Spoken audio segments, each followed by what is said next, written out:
విద్యుత్ బకాయిల చెల్లింపులపై తెలంగాణ అసెంబ్లీలో హాట్ డిస్కషన్ జరిగింది. తాము 60,000 కోట్లకు పైగా చెల్లించామని హరీష్ రావు చెప్పారు. అయితే అసలు 10 ఏళ్లలో చెల్లించాల్సింది ఎంత, చెల్లించింది ఎంత అంటూ నిలదీశారు డిప్యూటీ సీఎం మల్లు భట్టి విక్రమార్క. వ్యవసాయానికి ఉచిత విద్యుత్తుకు బీఆర్ఎస్ హయాంలో డబ్బులు ఇవ్వలేదన్నారు. నేనేం ఛాలెంజింగ్ 65,000 కోట్ల రూపాయలు ఉచిత విద్యుత్తుకు బీఆర్ఎస్ హయాంలో మేము విద్యుత్ శాఖకు చెల్లించాము. నంబర్ 1. నంబర్ 2, వారు మాట్లాడుతూ మిత్తిల గిట్ట కడుతున్నామని చెప్పిండ్రు. ఆర్బీఐ నివేదిక ప్రకారంగా 2,900 కోట్లు మాత్రమే మిత్తి. వ్యవసాయానికి 60,000 కోట్లు ఏదో ఖర్చు పెట్టారని చెప్తున్నారు. అధ్యక్ష, ఎన్ని సంవత్సరాలు అధ్యక్ష వీళ్ళు పాలన చేసింది? 10 ఏళ్ళు కదా. మీరు కట్టారా? నెలకు ఎంత కట్టాలో చెప్పారా? సంవత్సరానికి 11-12 వేలు కట్టాలి. 10 ఏళ్ళు చేశారంటే 1,00,000 కోట్లు పైబడి కట్టాలి వీళ్ళు బిల్లులు. 60 కట్టినా ఆయనే చెప్తా ఉన్నాడు. అంటే 40,000 కోట్లు అట్లా పెండింగ్ పెట్టి పోయారు మీరు భారం అని చెప్తా ఉన్నారు కదా అధ్యక్ష. ఎట్లా అధ్యక్ష అయినా ఇంకా అబద్ధాలు చెప్పడానికి ప్రయత్నం చేస్తే ఎట్లా అధ్యక్ష?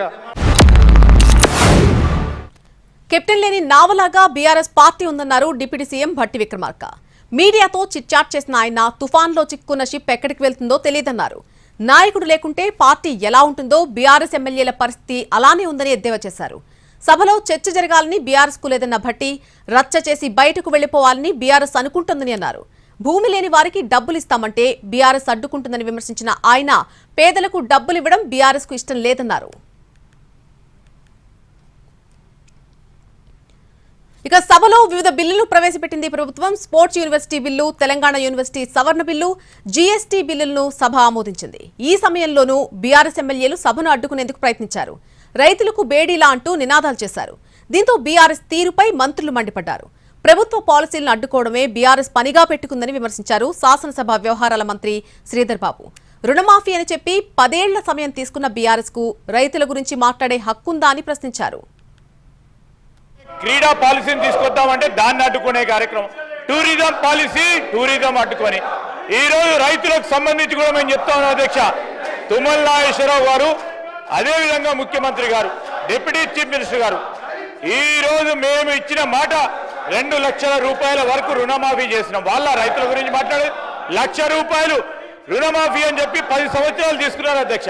10 నెలల కాలంలో 22 లక్షల రూపాయల వరకు రుణమాఫీ చేసి ఇక అసెంబ్లీలో లగచర్ల అంశంపై చర్చించాలని బీఆర్ఎస్ సభ్యులు పట్టుబట్టారు. సభ ప్రారంభానికి ముందు నల్ల దుస్తులు ధరించి బేడీలతో బీఆర్ఎస్ సభ్యులు నిరసన వ్యక్తం చేశారు. అరెస్టు చేసిన లగచర్ల రైతులను వెంటనే విడుదల చేయాలని డిమాండ్ చేశారు.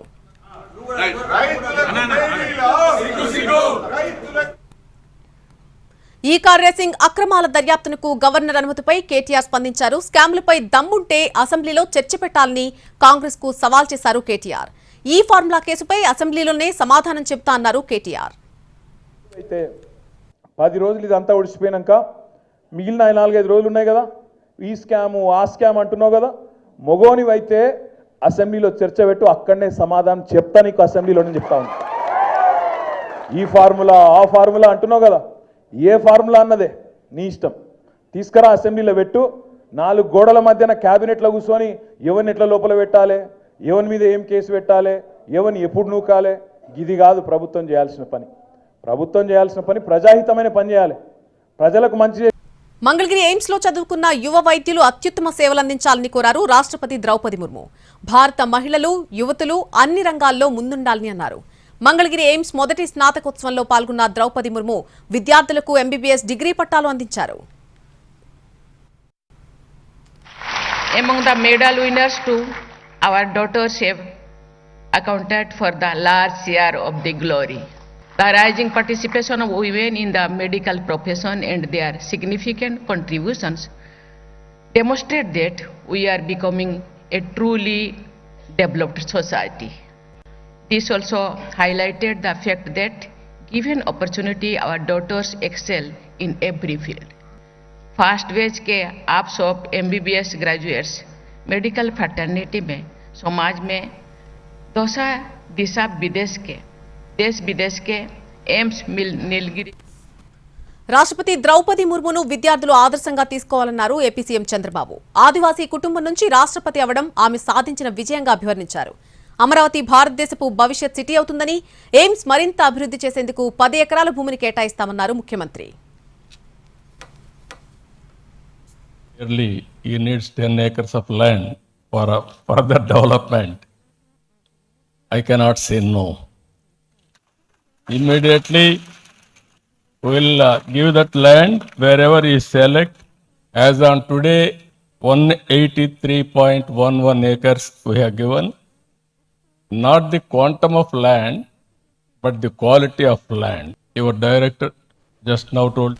వరదల వల్ల అమరావతికి పెట్టుబడులు రావడం లేదన్న మంత్రి పొంగులేటి శ్రీనివాసరెడ్డికి TDP MLA Dhulipalla Narendra counter ఇచ్చారు. సీఎం చంద్రబాబు ఆధ్వర్యంలో అమరావతి నభుతో నా భవిష్యత్తుగా అభివృద్ధి చెందుతుందని చెప్పారు.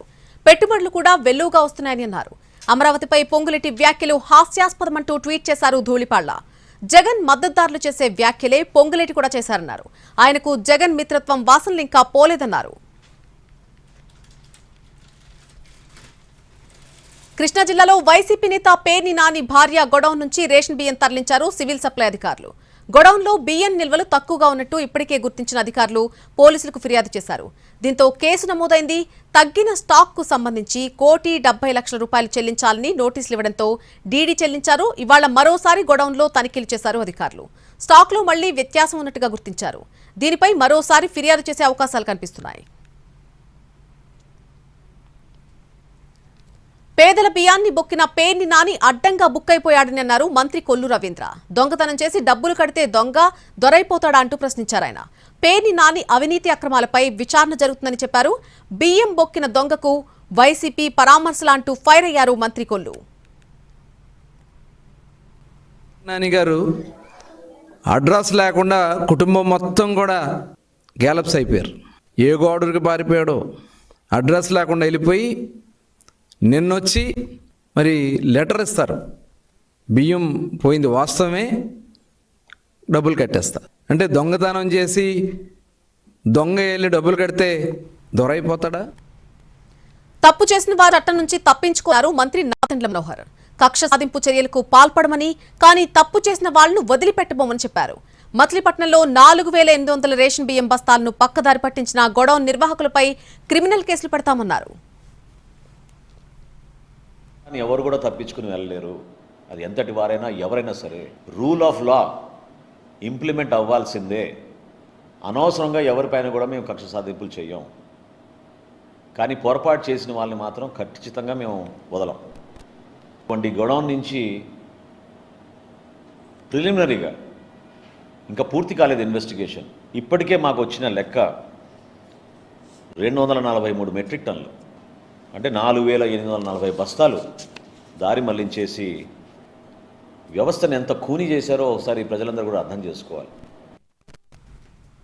ఇక మాజీ deputy CM Alla Nani cycle ఎక్కబోతున్నారు. రేపు చంద్రబాబు సమక్షంలో ఆయన సైకిల్ ఎక్కబోతున్నారు. ఆళ్ల నాని పార్టీలో చేరుతున్నట్టుగా పార్టీ కేడర్కు సమాచారం ఇచ్చింది పార్టీ హైకమాండ్.